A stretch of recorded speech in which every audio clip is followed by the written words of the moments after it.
Hi guys! For today's video, magluluto ulit si Mira. Guess what? Anong putahe? Adobong palaka mga mima. Charis!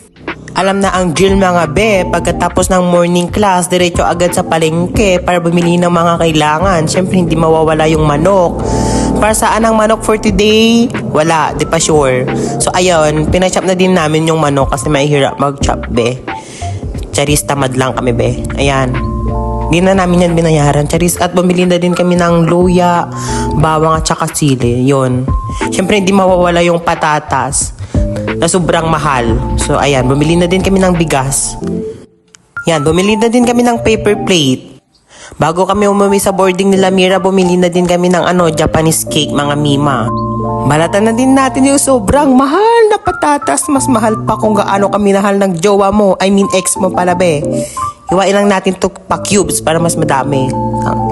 Siyempre yung luya, hiwain na din natin. Siyempre hugasan natin yung pinamili nating manok mga mima. Tapos yan yung bawang, tinamad na kami maghiwa dyan. Siyempre nga maawan di sili, naimbag no nagasang, nyako din aya. So ayan, siyempre lagyan ng mantika yung kawali be, painitin. Tapos lagyan ng bawang hanggang sa mag-golden. Tapos ilagay yung luya. Tapos next, ano yung next? Yung kamay mo, mi. Parang di na grade 2. Charis, dapat yung manok.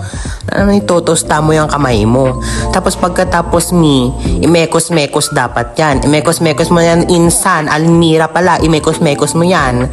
Tapos lagyan na din natin ng tuyo. Kagaya ng jowa mong laging tinutoyo. Charis. Siyempre yung Sprite and then yung suka. Pagkatapos ilagay na din natin yung patatas mga mima. Tapos pakuluan natin Siyempre, para lumambot lang naman tumigas. Siyempre, hindi mawawala yung prank natin for today. Ano rin ang ganda, kayo?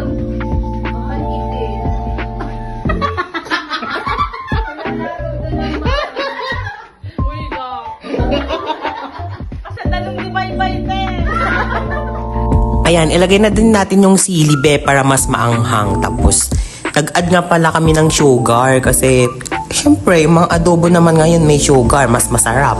Tapos ayan, kainan na mga mima. Minekos-mekos yan ni Aling Mira. Charis,